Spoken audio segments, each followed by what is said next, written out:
श्री राम जय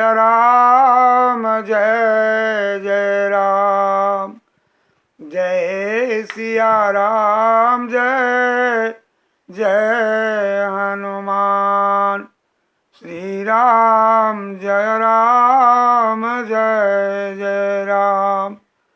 श्री कृष्ण गोविंद हरे मुरारे, हे नाथ नारायण वासुदेव।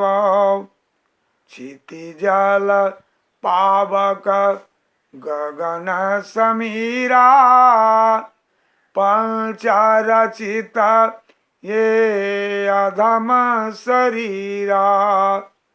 प्रगट सोतन आगे सोवा, जीवन नित्य के ही लगी तुम रोवा।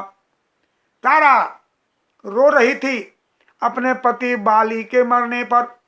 भगवान धनुष पर तीर चढ़ाए बाली के सामने खड़े हैं। तारा रो रही है और तारा को भगवान श्री रामचंद्र समझा रहे हैं कि क्षितिजल पावक गगन शरीरा, पंचरचितयः अधम शरीरा। अरे प्रगट सोतन आगे सोवा, जीवने त्याग के ही लगी तुम रोवा। वह तन, ये क्षितिजल पावक गगन समीरा, जो ये शरीर बना हुआ है बाली का, वो तुम्हारे सामने पड़ा हुआ है। और वह जीव जो इस शरीर के अंदर था, ईश्वरयंस जीव अविनाशी, चेतना अमल सहज सुख राशि। और यह जीव इस शरीर के अंदर चेतन है, अमर है और सुख की राशि है। इसलिए तुम रो मत। यह शरीर नश्वर है, नाशवान है। बड़े भाग मानुष तन पावा। एक तरफ तो क्षितिजल पावक गगन समीरा, पंचरचितिया अधम शरीरा, शरीर को अधम कहा। इसलिए कहा कि पंच तत्वों से बना शरीर, इसी पंच तत्वों के अंदर भौतिक शरीर को सुख दुख समय कृत्वा लाभा लाभो ज्यादेव। सुख दुख में समान रहने वाला यह जीव, वह सुख में बड़ी आनंद से विचरण करता है, दुख में बड़ी दुख से जीवन व्यतीत करता है। और यह जीव तो नित्य है, भगवान का अंश है कि ईश्वर अंश, जीव अविनाशी, जिसे हम समझ नहीं सकते कि पारबास जीव स्ववास भगवंता, जीव अनेक एक श्रीकांता। ईश्वर अंश जीव अविनाशी, ईश्वर का अंश मात्र, लेश मात्र यह जीव अविनाशी है, जो हर तरह के शरीर में प्रवेश करके कर्मानुसार अपने फल को भोगता है। और वह जीव जब इस पंच रचित अधम शरीर से निकल जाता है, यह शरीर इस धरती पर इस पंच तत्वों में फिर विलीन हो जाता है, जिसे हम अपने धर्म के अनुसार, कर्म के अनुसार गंगा के स्मशान घाट पर ले जाकर जलाते हैं। तो पहले क्षितिज समाप्त हो जाता है, क्षितिज जल में प्रवाहित करते हैं, गगन आकाश में, वो हवा में। तो ये पंच तत्व शरीर को अपने में मिला लेता है। जिस शरीर के लिए हम इतने व्याकुल रहते हैं, क्यों? कि स्वार्थ के वशीभूत होकर इस शरीर से इतना प्रेम हर जीव को हो जाता है, इनकी निष्ठा जग जाती है, उसके प्रति इतना मोह उत्पन्न हो जाता है कि मोह सकल व्याधिन कर मूला। मोह भगवान के पास पहुंचने में रोका करती है, मोह सकल व्याधिन कर मूला। सारे व्याधियों का जड़ यह मोह है।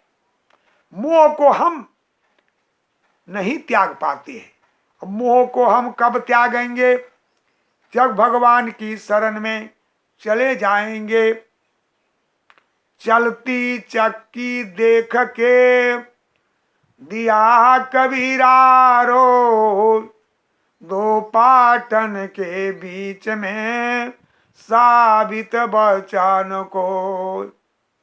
यह चक्की देहाती भाषा में जाता कहा जाता है।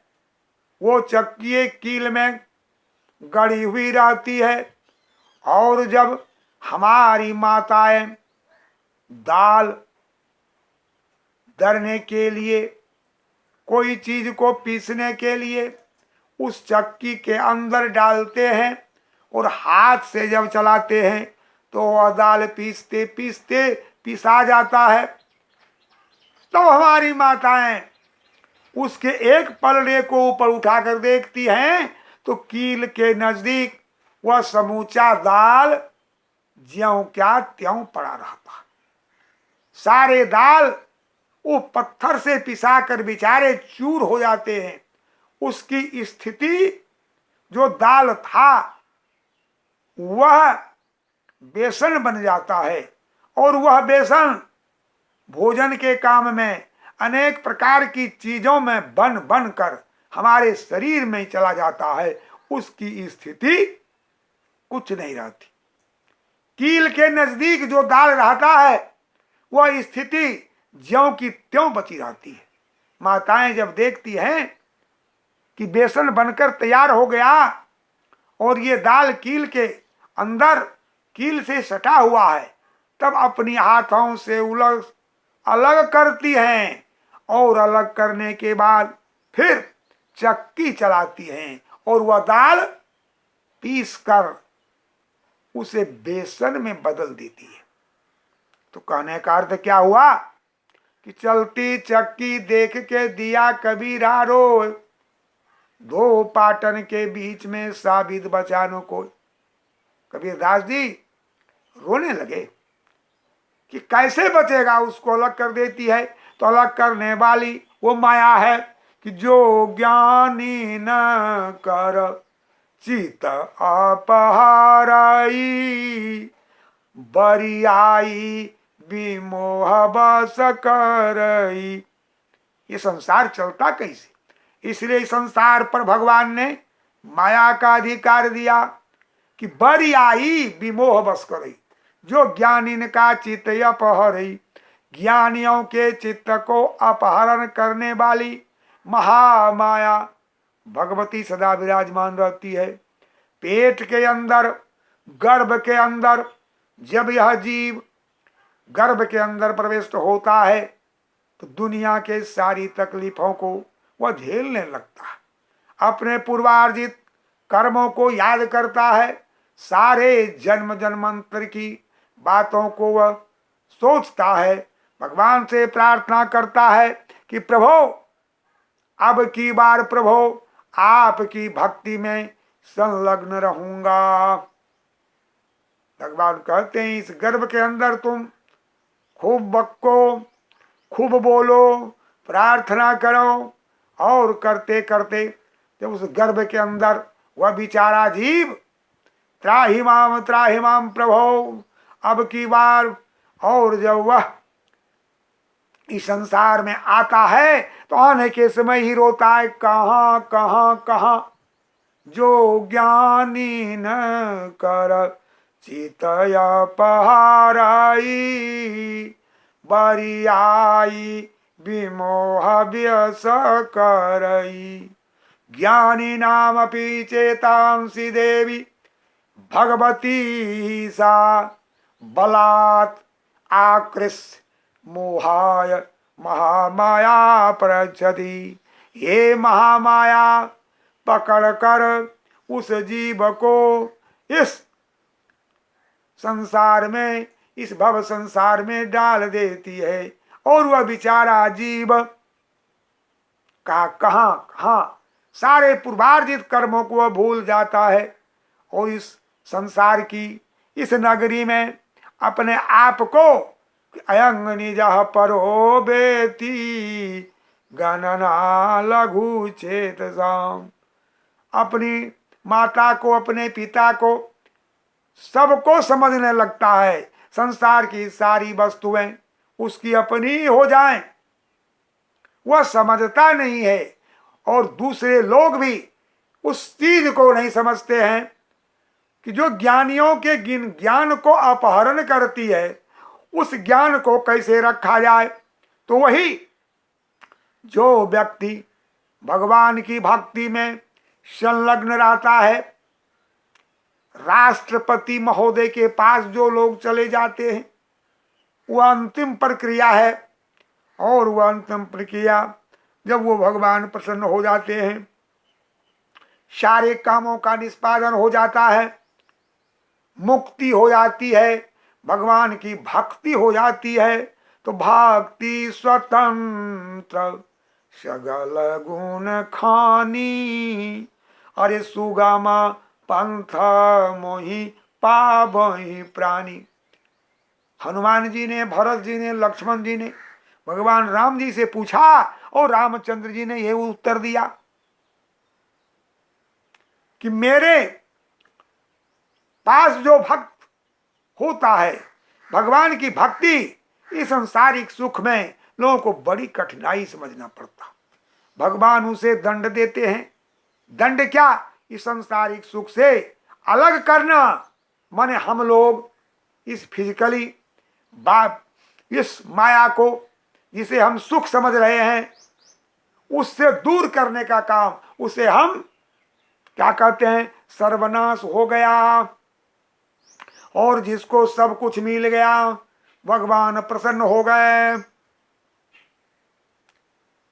कि जो ज्ञानी न कर चित्त अपहराई, माया चित्त का अपहरण करती है। अब भगवान चित्त को ज्ञान देकर अपने में जुटाते हैं।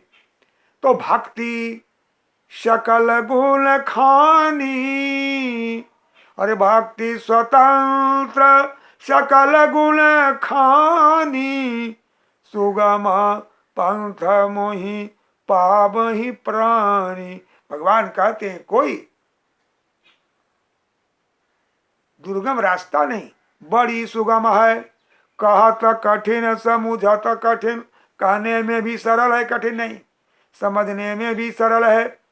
तारा को कहा और तारा जब समझ गई भगवान की बात को, तो उन्होंने अपने शरीर को बाली के साथ जलाने से रोका।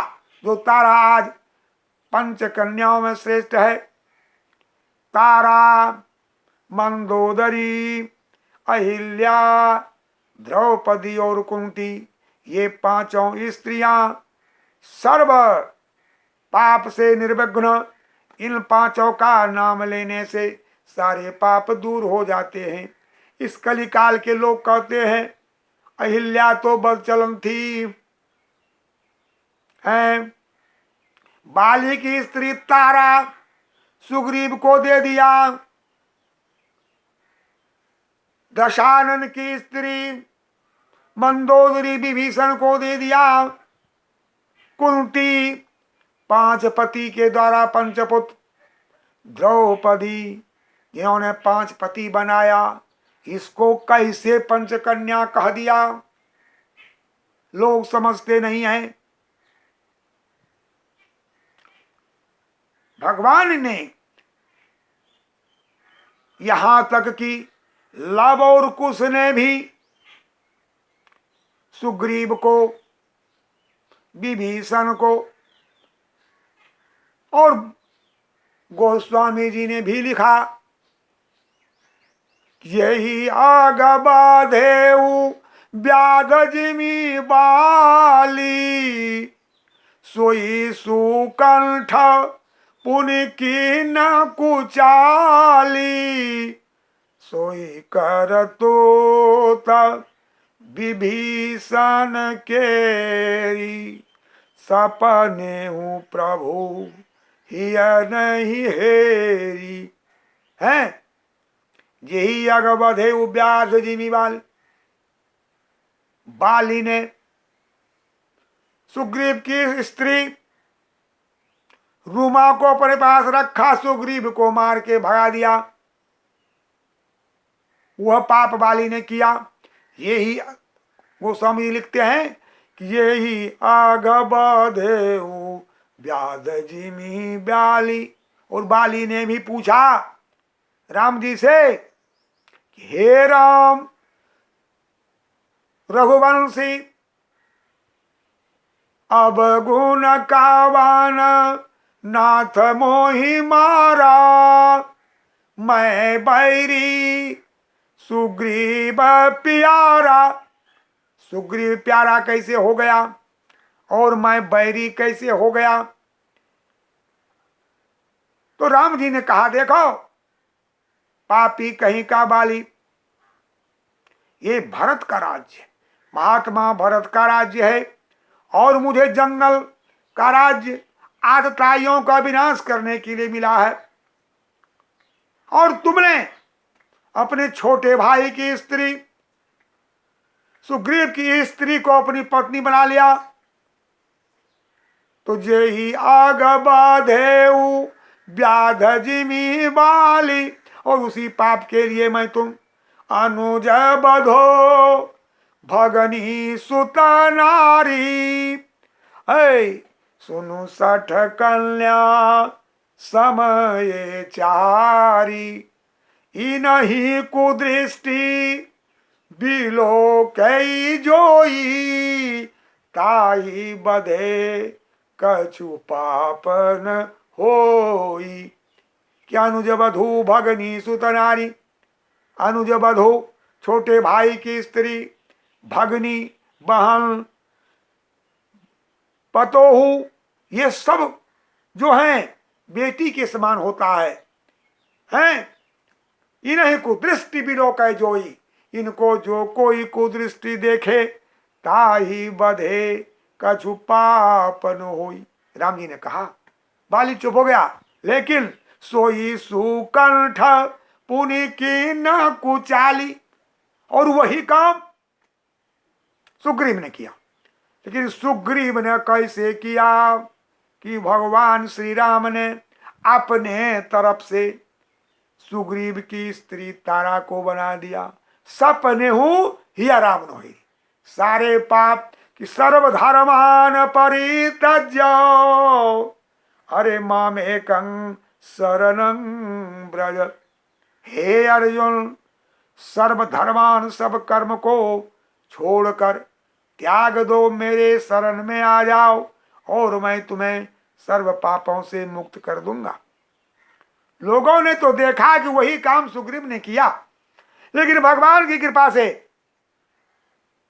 सुग्रीव को वह पाप नहीं लगा, विभीषण को वह पाप नहीं लगा। और वह स्त्री पंच कन्याओं में कैसी कैसी कन्या, बानर की स्त्री तारा, ऋषि मुनि, ऋषि की कन्या अहिल्या, राक्षस की स्त्री मंदोदरी और महाभारत भारत वंश की पतोहू एक ही कुंती और द्रौपदी, ये पांचों सर्वोपरि हैं। श्री राम जय राम, जय जय राम, जय सिया राम, जय जय हनुमान।